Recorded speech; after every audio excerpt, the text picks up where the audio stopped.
Segunda Reis, capítulo 21, é o texto que nós vamos meditar juntos nesta manhã de sábado. Segunda Reis 21. Eu orei muito por essa mensagem também. Entendi que ela não é uma mensagem fácil, mas muito importante para a igreja.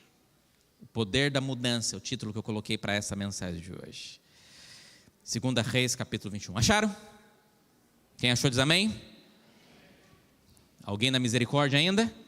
Segunda Reis, capítulo 21. É o texto para nós meditarmos juntos neste momento. Diz assim, Segunda Reis, capítulo 21. Vou ler o verso primeiro. Manassés, acharam? Manassés tinha quantos anos? Guarda essa informação. Manassés tinha 12 anos quando começou a reinar, e ele reinou por quanto tempo? Bastante tempo, né? Isso aqui passou do INSS, aposentadoria.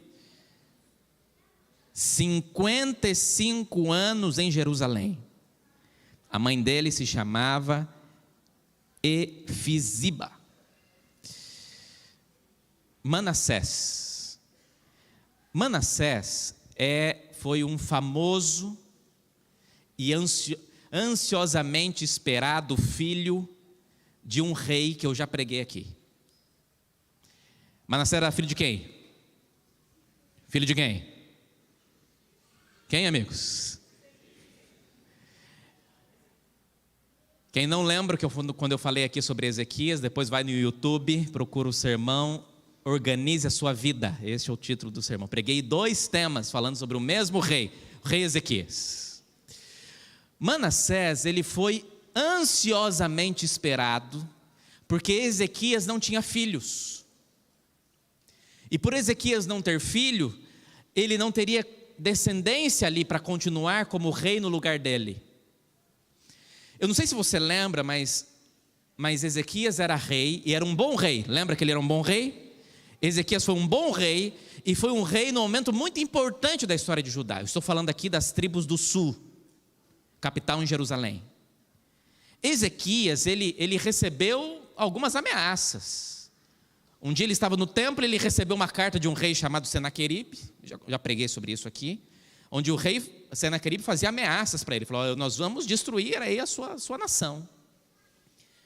Senaqueribe, rei da Síria, tinha colocado, presta atenção, 185 mil soldados em redor de Jerusalém para destruir a cidade.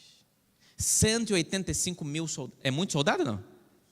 Muito soldado? Pra você ter uma ideia, o Brasil hoje tem cerca de 300 mil. Só para aquela cidade eles levaram 185 mil soldados. O rei Ezequias ficou com medo, mas levou o povo para o templo, orou a Deus no templo pelo povo, lembra da história? E ele clamou, ele fez uma reforma espiritual em toda a nação, clamou a Deus, Deus falou para que ele pudesse agir de uma maneira específica, e diz que naquela mesma noite, Deus mandou o quê? Um anjo, e um anjo foi suficiente para eliminar 185 mil soldados. Só dá para acreditar porque está na Bíblia, não é? Porque a palavra de Deus é incrível. A vitória de Jerusalém, que seria destruída depois dessa reforma espiritual, aconteceu por causa da direção de Deus. Só que Ezequias ficou doente. Lembra da cena? E aí Deus manda o profeta Isaías ir falar com Ezequias, e quando fala com Ezequias, fala assim: Ezequias, olha, você põe em ordem a tua casa, porque você vai morrer. E aí diz que Ezequias na cama, ele faz o quê? Uma oração, ele vira para a parede, chora e ora. E fala: Senhor, eu não tenho filhos, eu sou muito novo para morrer. E ele clama a Deus e fala: Senhor, me ajuda. E Deus dá mais o que para ele? Deus dá mais 15 anos de vida para Ezequias. 15 anos. Manassés tinha quantos anos quando ele começou a reinar? Então significa que Manassés foi enviado para ser filho de Ezequias, durante esses 15 anos de, como é que eu posso falar? De hora extra, esses 15 anos de presente que Deus deu para Ezequias. Você consegue entender como que Ezequias orou por esse filho? Clamou por esse filho? Manassés era um nome conhecido naquele tempo. Por quê? Porque era o mesmo nome do filho primogênito de José do Egito. O primeiro filho de José do Egito chamava-se também Manassés. O que significa o nome de Manassés? Manassés, guarda isso, estou só fazendo aqui uma introdução. Fica comigo aqui, preste bem atenção na mensagem, é importante para a gente. O nome de Manassés significa Deus me livrou das minhas dores. Deus me livrou das minhas dores. Então eu imagino o rei Ezequias pegando o seu filho no braço, olhando para o filho dele e falando: você vai se chamar Manassés, porque você vai ser um homem de Deus, você vai ser escolhido para a causa do Senhor, porque Deus me livrou das minhas dores, Deus me curou. Eu estava para morrer, Deus disse que eu iria morrer, mas Deus me deu mais 15 anos de vida, e você, meu filho, veio como um presente nesses 15 anos que eu recebi de Deus, você foi fruto desse presente. Filho, você vai seguir os meus caminhos, você vai andar ao meu lado, você vai ser um rei para continuar as reformas espirituais que eu realizei no povo. O pai sonha com o filho. Meu filho nem nasceu, eu já sonho com a vida dele. E já peço, Senhor, o abençoe. Que ele seja como o Daniel da Bíblia, fiel ao Senhor. Inclusive entramos agora ontem ao 7º mês, o tempo passa rápido. Amigos, entenda, Ezequias clamava pela vida dele. Só que você pode sonhar a vida dos filhos, mas você não pode dirigir a vida do filho. O filho toma as decisões, é ou não é? E Manassés fez isso. Olha o que diz o verso 2 do capítulo 21, e vamos entender a história de Manassés. Verso 2 diz assim: Manassés, Ezequias fez o que era bom aos olhos de Deus, sim ou não? Mas Manassés, filho de Ezequias, fez o que era mal aos olhos do Senhor, segundo as coisas abomináveis das nações que o Senhor havia expulsado de diante dos filhos de Israel. Manassés fez o que era o quê? Mal aos olhos do Senhor. Eu vou dizer mais, já dando um spoiler. Guarde bem. Você lembra das divisões das tribos? Tribo do norte, tribo do sul. Como é que chamava a tribo do norte? As tribos do norte? Israel. Como é que chamava as tribos do sul? Judá. O pior rei das tribos do norte foi um homem chamado Acabe. Acabe foi um cara terrível. Mas eu posso garantir para você que o pior rei que as tribos do sul já tiveram foi Manassés. Manassés fez o que era mal perante o Senhor. Eu confesso que a primeira vez que eu li a história de Manassés, neste texto eu falei assim: olha as consequências aí de uma oração pedindo a Deus mais tempo de vida. E nesse período Deus mandou um filho para este rei, mas esse rei foi mal ao Senhor. Interessante. O que deu errado? Talvez alguns possam dizer assim: foi muito pouco tempo que o rei Ezequias ficou com ele, porque se ele começou a reinar com 12 anos, ele era muito novo. Talvez alguns poderiam dizer que Manassés não foi bem educado, mas o rei Ezequias com certeza, amigos, dizia com muita alegria sobre os milagres, sobre a direção de Deus sobre a vida dele. Mas eu posso dizer, e baseado aqui no capítulo 21 de 2 Reis, que o que aconteceu com Manassés é que ele começou a ficar extremamente permissivo com o pecado. Manassés começou a comparar a sua nação com as nações vizinhas, com outras nações poderosas. Ele queria que a sua nação fosse uma nação poderosa, queria que a sua nação pudesse ter, de fato, essas características de ser uma nação próspera. E ele começou a olhar, por exemplo, os babilônicos. Lembra dos babilônicos que foram visitar o rei Ezequias? E o rei Ezequias mostrou para ele. Por que os babilônicos foram visitar o rei Ezequias? Por quê? Porque eles eram estudiosos dos astros, das estrelas. E começou, depois que eles estudaram lá, Manassés começava a olhar os babilônicos e pensar assim: por que eu não sou que nem eles? Estudioso, eu preciso levar a minha nação para ser estudioso dos astros, das estrelas. Mas não estudar simplesmente para astronomia, mas sim para astrologia, para ter as suas divindades. Por que eu preciso ter um Deus só? Por que o meu pai servia um Deus só se eu posso ter vários? As nações vizinhas têm outros, eu só tenho um, por que eu não posso ter outros? E ele começou a ficar permissivo com o pecado, permissivo com as coisas que poderiam fazer mal para ele. Interessante, Manassés foi totalmente contrário aos propósitos que Deus tinha para a vida dele. E aí ele começa um processo ao contrário do que o pai dele fez. O pai dele foi consertar as coisas para trazer o povo para mais perto de Deus. E Manassés fez exatamente ao contrário. Olha o que diz o verso 3, diz assim: pois então Manassés reconstruiu os lugares altos que Ezequias seu pai havia destruído. Levantou altares a Baal, fez um poste da deusa Azerá, como que Acabe, rei de Israel, havia feito. Prostrou-se diante de todo o exército dos céus. E o que? Amigos, ele começou uma reforma ao contrário do que o pai tinha feito. O texto diz que Manassés começou a reconstruir os locais que o pai dele tinha o quê? Destruído, que o pai fez para que o povo pudesse ser transformado, ele começou a refazer. Uma reforma ao contrário, uma reforma errada daquilo que ele poderia fazer, amigos. Só que é interessante que esses altares dos altos, dos lugares altos, das montanhas, eram os altares relacionados aos lugares periféricos de Jerusalém. Aonde ele começou esta reforma ao contrário, aonde ele começou esse local de trazer de novo a adoração aos deuses que não era o Deus verdadeiro, ele começou pelas periferias. Na verdade, Manassés começou os seus pecados escondido. E foi assim o começo. Nos lugares afastados, nos lugares altos, onde tinha um altar a um Deus específico, ali ele decidiu reconstruir. O processo de degradação espiritual que a nação estava passando por intermédio de Manassés começou nos detalhes. Mas não ficou nos detalhes. O verso 4 diz que chegou um ponto em que Manassés edificou, achou o texto?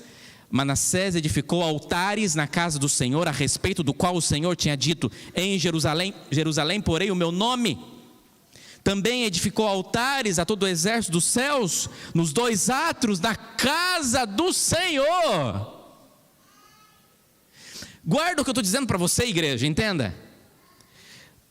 O processo de destruição que Manassés começou a fazer com a adoração ao Deus verdadeiro naquela região, começou nos lugares altos, nas periferias das cidades, nos lugares mais afastados, onde as pessoas não tinham muito acesso. Ali começou um processo onde ele começou a destruir, mas chegou um ponto em que ele trouxe essa adoração errada, ele trouxe esta atitude pecaminosa para o centro de Jerusalém, e ele transforma o templo que Deus tinha reservado para adoração a ele transforma este templo num centro de adoração ao inimigo. Começou no centro, começou na periferia, e depois foi para o centro. Porque o que começa aqui, toma conta de toda a nação. Amigos, a partir do verso 6, o texto começa a dizer sobre a lista de pecados que Manassés começa a realizar. Vocês estão comigo até aqui? Deu para entender? Quando chega no verso 6, diz as atrocidades que Manassés começa a fazer. E o verso 6 já começa dizendo a maior atrocidade que Manassés faz. Manassés chegou ao ponto em que o pecado começou a cobrar o preço. E qual foi o preço? Verso 6. Então Manassés queimou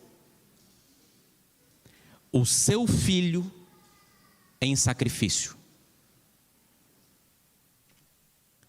Que ponto de envolvimento alguém precisa estar para conseguir queimar um filho no altar?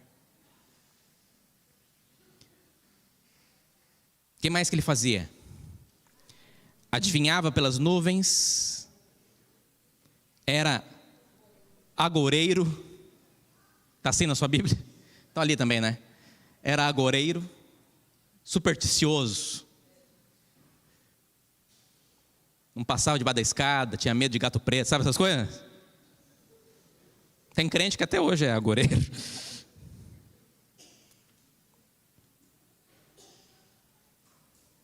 Tratava com médios e feiticeiros, fazia continuamente o que era mal aos olhos do Senhor para provocar a ira. Também pegou a imagem de escultura da deusa Azerá que ele tinha feito e colocou no templo, a respeito do qual o Senhor tinha dito a Davi, a seu filho Salomão: neste templo em Jerusalém que escolhi de todas as tribos de Israel, porei o meu nome para sempre, e não farei com que os pés de Israel andem errantes, longe da terra que deu aos seus pais, desde que eles tenham cuidado de fazer segundo tudo que lhes tenho mandado, e conforme toda a lei que Moisés, meu servo, lhe ordenou. Amigos, o pecado foi tão grande em Manassés que ele começou a ter que pagar o preço para conseguir ter a fama que ele queria, para ter o sucesso que ele queria. Na verdade, uma hora a conta chega, e chegou. E chegou ao ponto de Manassés decidir entregar o seu filho em sacrifício. Amigos, Manassés foi um péssimo rei. A história teria muitas características. Mas no verso 10... Deus envia profetas para falar por meio dos seus servos. Deus não faz absolutamente nada sem avisar antes. E Deus fala: filho, você não precisa fazer isso. E começa a enviar profetas para dizer para ele assim: olha, muda de vida, olha o que vai acontecer. Visto que Manassés, rei de Judá, cometeu essas abominações, fazendo pior do que tudo que os amorreus fizeram antes dele, que as nações vizinhas que foram derrotadas fizeram antes dele, assim como Manassés, assim diz o Senhor Deus de Israel: eis que trarei uma desgraça tão grande sobre Jerusalém e Judá, que todo aquele que ouvir a respeito dela ficará com os dois ouvidos tinindo. Eu levarei esse povo em cativeiro. Olha o que vai acontecer, olha as consequências da sua decisão, Manassés. Acorde, olha o que você está fazendo. Agora, o que me chama mais atenção na história, amigos, é que geralmente, preste bem atenção, os reis que fizeram o que era mal perante o Senhor tiveram reinados que não foram tão grandes, porque eles mesmos se destruíam, eles mesmos acabavam. Mas Manassés, mesmo fazendo o que era mal perante o Senhor, ele teve o maior reinado de um rei em Israel, em Jerusalém. Ele ficou 55 anos assim. 55 anos trazendo o que era ruim para as nações. E aí, pastor? Aí no verso 16, diz que além disso, se não bastasse mais nada, né? Manassés fez o quê? Derramou muitíssimo sangue inocente, até encher Jerusalém de um extremo a outro, sem falar do seu pecado, com que levou Judá a pecar, praticando o que era mal aos olhos do Senhor. Manassés, além de tudo isso, ainda derramou muito sangue inocente. A Bíblia não conta, mas a história judaica daquele tempo diz que Manassés foi o responsável de prender Isaías, profeta de Deus. Levou Isaías para a prisão, e a sentença contra Isaías foi serrá-lo ao meio. Porque Isaías, lembra que Isaías foi falar com o pai dele? Coloca a sua vida em ordem, coloca em ordem a tua casa. Lembra que Isaías era um homem de Deus?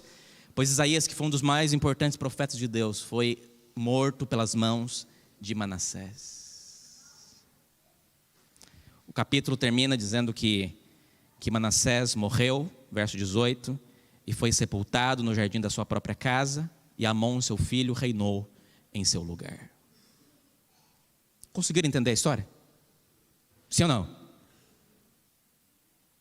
Aí você olha para mim e fala: pastor, ele terminou assim? Terminou assim. Aí você fala: pastor, o que eu vou aprender com a história dessa?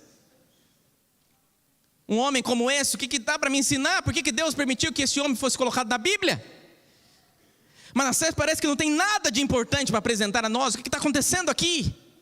Ele fez exatamente o contrário das orientações de Deus. Levou o seu povo à destruição, à ruína. Viveu 55 anos fazendo maldades. O que estava acontecendo, amigos? E eu confesso que quando eu li a história de Manassés, baseado no texto de 2 Reis, eu fiquei extremamente triste de saber que alguém que tinha tantas oportunidades de fazer o que era correto, que poderia seguir as orientações, porque ele ouvia as histórias do seu pai, sabia aquilo que seu pai fez, sabia aquilo que ele tinha aprendido, mas decidiu viver ao contrário daquilo que ele estava vivendo. E confesso que por algumas vezes perguntei: Senhor, por quê o Senhor permitiu que um rei tão mau reinasse por tanto tempo? Aí eu descobri que existe um outro capítulo da Bíblia que conta sobre Manassés.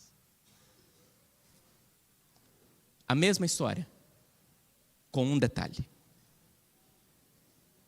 2 Crônicas, capítulo 33. Seria uma história trágica, mas alguma coisa tem para nos ensinar. 2 Crônicas 33.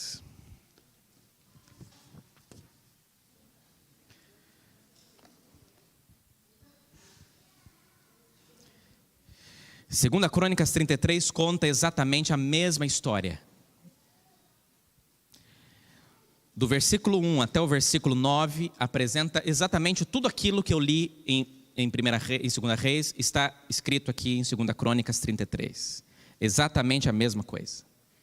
O único detalhe do versículo 1 até o versículo 9 que está diferente do que eu li, é o verso 6, porque em 2 Reis diz que Manassés queimou o seu filho. Mas 2 Crônicas 33, verso 6 diz o quê? Ele não se contentou de entregar um só. Ele decidiu entregar os filhos todos. Ou seja, parece que os versículos de 1 a 9 piorou ainda mais a angústia que nos dá olhando para a história deste personagem.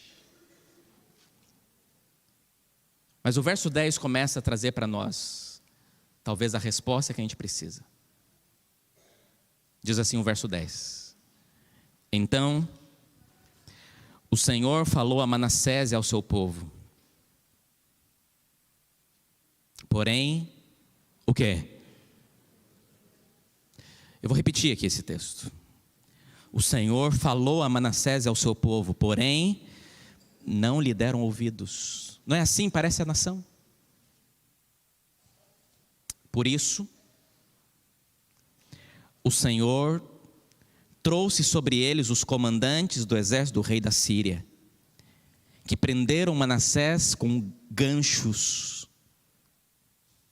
e amarraram-no com correntes e o levaram para a Babilônia. E ele angustiado, mas antes de ler o verso 12, tem algumas versões que diz que prenderam o nariz dele com gancho. Está assim alguma versão? Que prendeu o nariz dele com gancho. Se apertar o seu nariz aí alguns minutos já dói. Imagina o que é colocar um gancho no nariz do rei. Parecia aqueles búfalos selvagens lá da ilha do Marajó, que colocava no seu nariz. E foi puxando o rei, os assírios. Você lembra quem eram os assírios? Você lembra que os assírios foram derrotados? Por quem? Na época do rei Ezequias? Porque Deus mandou o quê? Um anjo para resolver a situação. Mas agora esses mesmos assírios pegam o rei de Judá, colocam ganchos no seu nariz e puxam ele pelo nariz, pela cidade. As pessoas olhavam e falavam: olha o rei onde ele está indo. E vai levando ele para a Babilônia. Mas lá no verso 12... aparece o detalhe que faltava. Por que essa história está na Bíblia? O verso 12 diz assim: ele, angustiado, suplicou ao Senhor seu Deus e muito se humilhou diante do Deus de seus pais. E orou ao Senhor, e o Senhor se tornou favorável para com ele. E atendeu-lhe a súplica, e fez ele voltar para Jerusalém, ao seu reino. Então Manassés reconheceu que o Senhor é Deus. Então, na sua angústia, ele suplicou ao Senhor seu Deus. Na sua angústia ele se humilhou diante do Deus de seus pais. Na sua angústia ele orou ao Senhor, e o Senhor se tornou favorável para com ele, e atendeu a sua oração, e o fez voltar para Jerusalém, ao seu reino. Então Manassés reconheceu que o Senhor é Deus. Depois disso, Manassés construiu a muralha de fora da cidade de Davi, a oeste de Gion, no vale, a entrada do portão dos peixes, abrangendo Ofel. E ele fez uma muralha bem alta. Também pôs chefes militares em todas as cidades fortificadas de Judá. Tirou da casa do Senhor os deuses estranhos e o ídolo, bem como todos os altares que haviam construído no monte da casa do Senhor em Jerusalém, e os lançou fora da cidade. Restaurou o altar do Senhor, sacrificou sobre ele ofertas pacíficas de ação de graças. Ordenou a Judá que servisse o Senhor, Deus de Israel. Porém o povo ainda sacrificava nos lugares altos, mas somente ao Senhor seu Deus. O final da história dele diz que ele consegue de novo o trono, sim ou não? Consegue! Ele vai a cativeiro em Babilônia, mas lá, na sua angústia, ele clama a Deus, ele ora ao Senhor, e aqui eu entendo, amigos, a paciência de Deus. Por mais de 50 anos, Deus foi extremamente paciente com Manassés, e mandava profetas, e mandava homens de Deus, e via as maldades que Manassés fazia, tentava consertá-lo, trabalhava ainda no meio do povo. E aí chegou um ponto em que, depois de tudo aquilo que Deus disse que iria acontecer, mas que não precisava acontecer, mas quando ele foi angustiado, ele orou a Deus, e Deus, mais uma vez, com o seu amor e com a sua bondade, não desistiu deste homem, e decidiu ouvir a oração que ele tinha feito. Manassés morre, e pelo capítulo 33 de 2 Crônicas, salvo, porque a graça de Deus, depois de tanto tempo, o encontrou. E aí? Mudou a história, não? Faltava esse detalhe? Então agora dá para a gente poder entender algumas coisas para a gente. E para não perder o costume, 3 lições que eu gostaria muito que você guardasse aí no seu coração. E 3 lições que para mim são muito caros e importantes. Se você não lembrar mais da história de Manassés quando voltar para casa, lembra das lições, por favor. Eu orei por elas. Primeira lição. Olha para mim. Primeira lição. Todo pecado é uma jornada de afastamento. Querida igreja, não existe pecado inocente. Por mais que alguns pecados se pareçam menores de gravidade, ele não é um pecado inocente. Amigos, o pecado é como se 5 pessoas entrassem num submarino dirigido por um controle de remoto para visitar o Titanic. Uma hora vai explodir.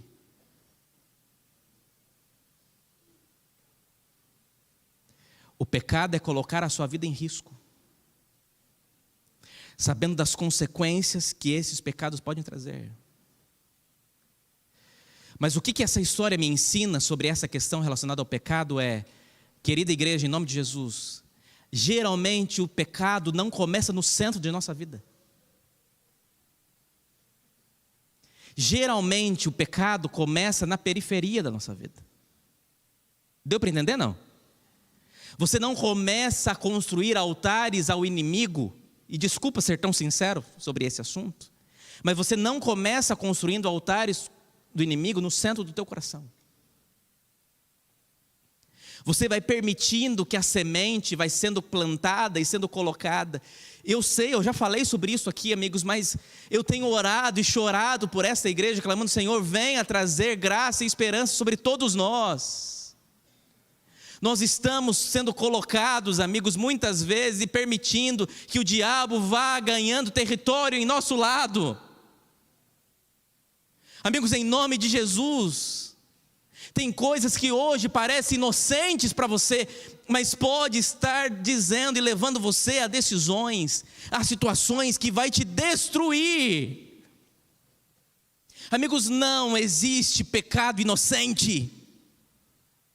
Nós começamos nos detalhes a construir um altar nos altos, nas periferias da vida, mas esses altares vão crescendo, e o nosso coração vai se cauterizando, e nós vamos deixando de ouvir a voz de Deus, e já nós sentimos mais prazer na causa do Senhor. Parece que o pecado contra o Espírito Santo começa a crescer na nossa jornada. Amigos, entenda, nós caminhamos numa direção rumo à eternidade, e o que o diabo mais quer é destruir você, a tua casa, a tua família. E ele vai plantando essa semente, só que chega um momento em que ele não se contenta em ficar só na periferia, ele começa a trazer o pecado para o centro. E ele sai dos lugares altos e toma o espaço que antes era tomado de Deus. Porque foi assim com Manassés. Ele começou a reconstruir os altares nas montanhas, nos lugares altos que o pai tinha destruído. Mas chegou um momento em que ele não se contentou de deixar só os altares lá no cantinho. Ele colocou o altar no lugar que Deus habitava na nação. É assim na vida da gente. Nós vamos permitindo que o pecado vai se juntando, se colocando, a ponto de o centro da nossa vida ser dominado por aquilo que não deveria de fato existir em nós. E geralmente começa pequeno.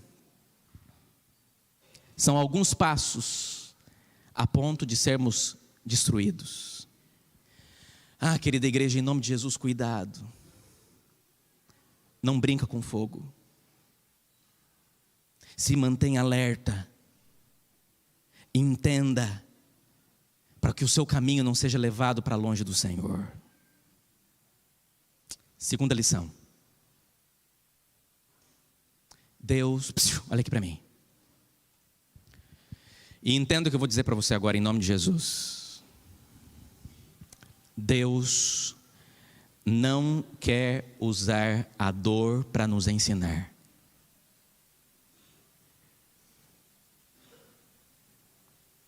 Eu vou repetir para que você entenda.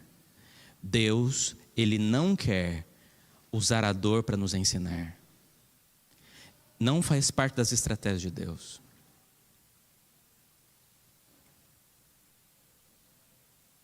A verdade, Deus é muito paciente com a gente.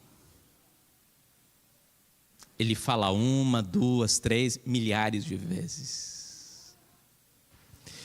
E eu estou falando com pessoas aqui que têm falado milhares de vezes, que têm ouvido a voz de Deus milhares de vezes. Querida igreja, Deus não usa a dor para nos ensinar. Amigos, Manassés reinou 55 anos. Lembra de Nabucodonosor, que nós estamos estudando no domingo aqui? Nabucodonosor reinou 43 anos.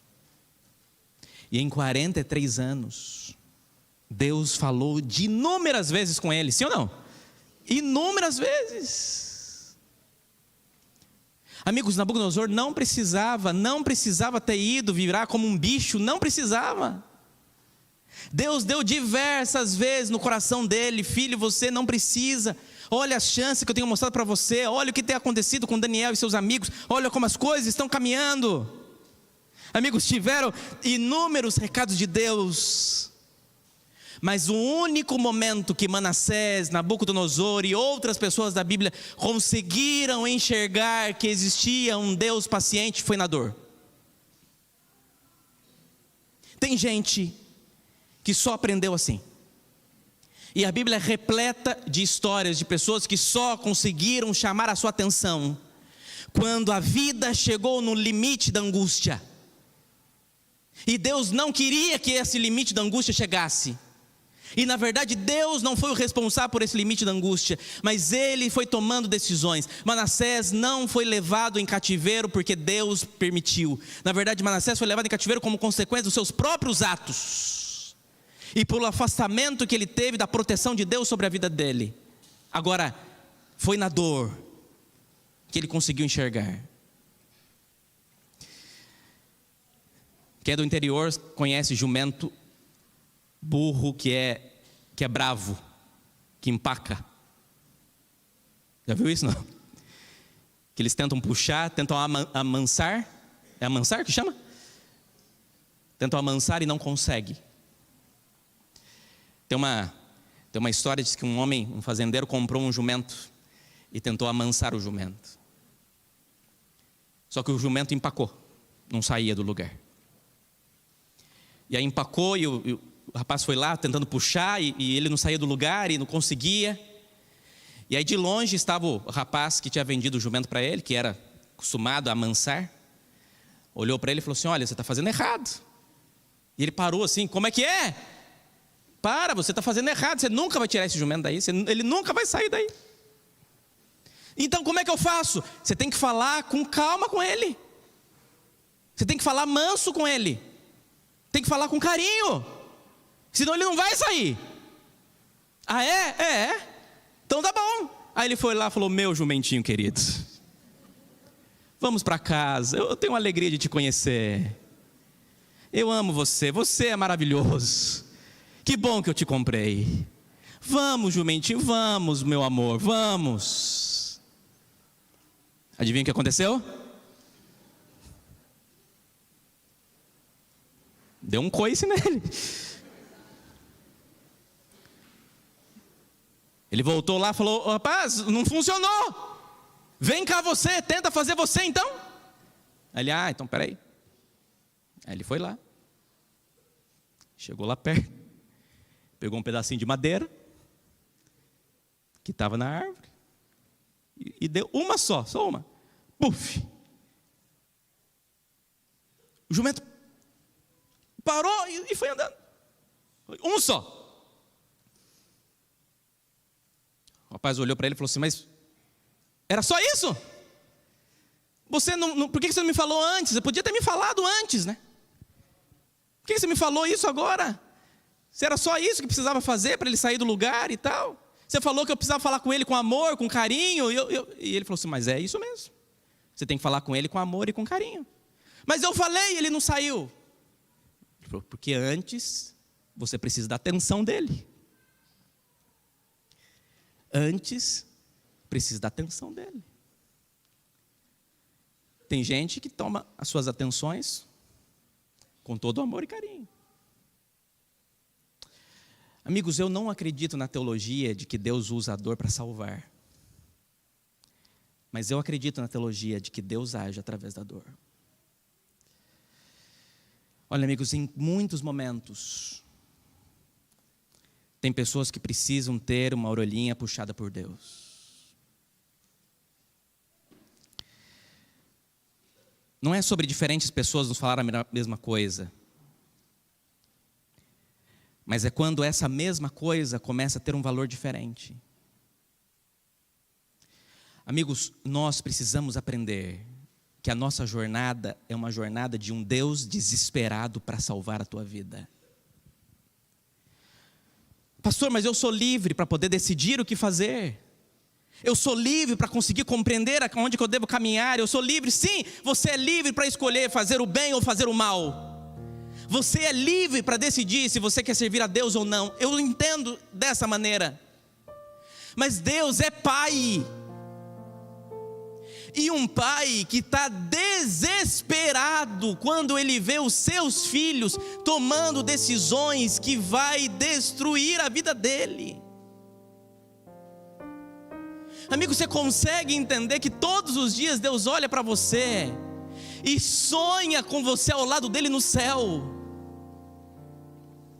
Todos os dias Deus olha para você e enxerga em você um filho que Ele deu a vida para salvar.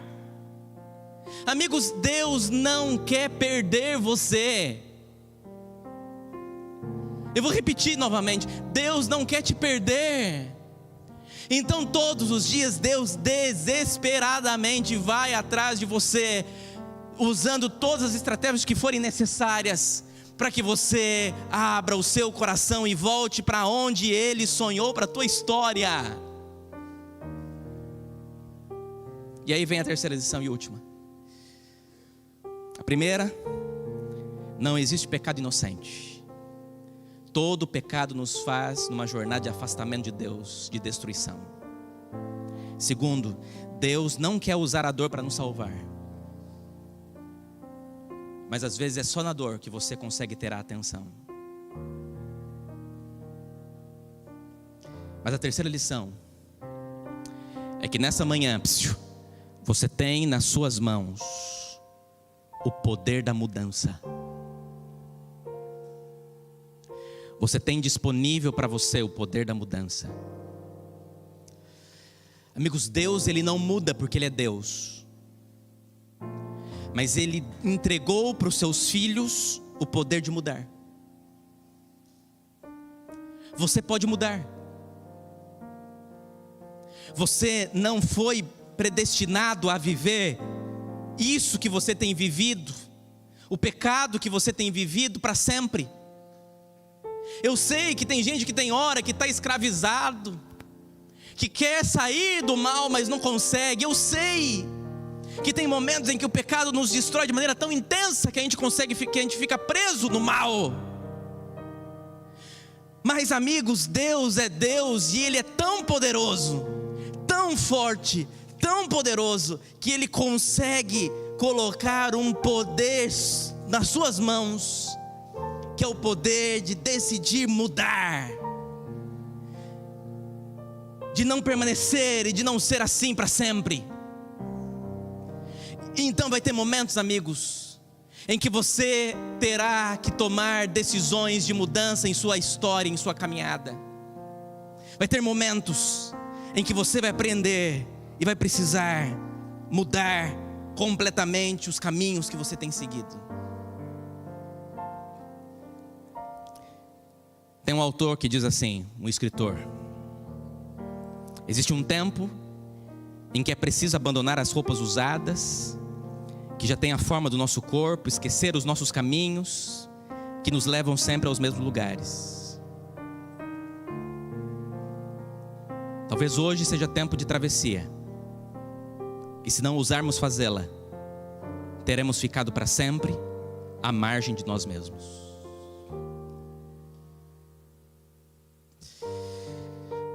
A Septuaginta é a Bíblia, o Antigo Testamento em grego. E a Septuaginta também tem alguns apêndices, tem alguns anexos. E na Septuaginta tem um anexo que não está na Bíblia, que é a oração de Manassés. A Bíblia não fala qual foi a oração que ele fez, mas a Septuaginta traz a oração que ele fez enquanto ele estava em Babilônia. Eu não vou ler aqui a oração dele, mas eu vou ler uma frase. Tem uma frase que eu gosto muito. E a frase que ele diz na sua oração é assim: Senhor, o Senhor é o Deus dos que se arrependem. O Senhor é o Deus dos que tiveram coragem de mudar, de quebrar essa corrente do mal que iria levá-la à destruição.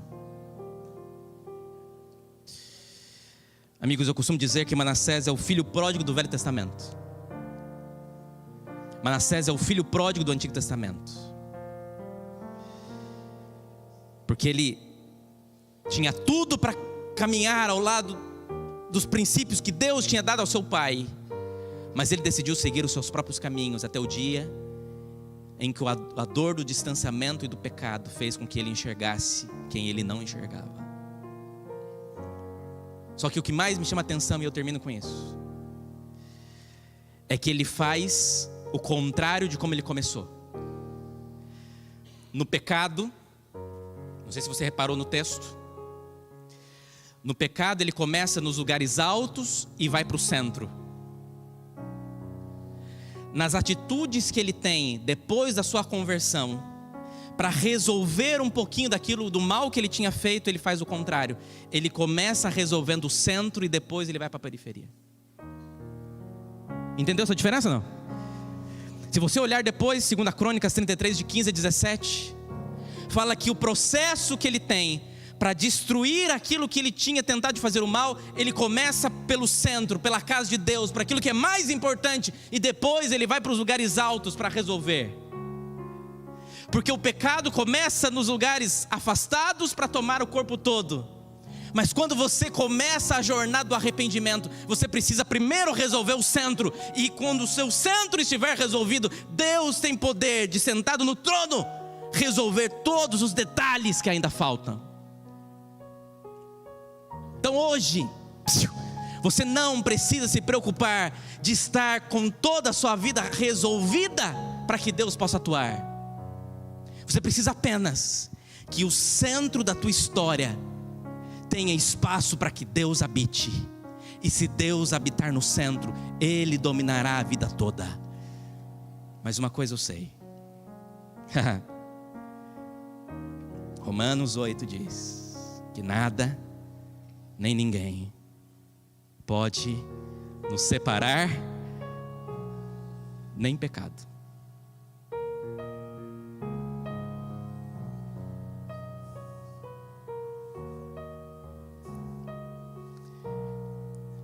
Nem as suas decisões.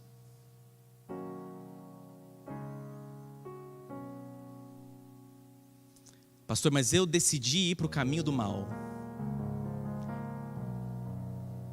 Deus, com o coração angustiado, vai respeitar a sua decisão, mas Ele vai continuar até o último momento, falando ao seu ouvido que ainda dá tempo de voltar. Porque nada nem ninguém pode tirar você do amor de Deus. Mimi vai cantar.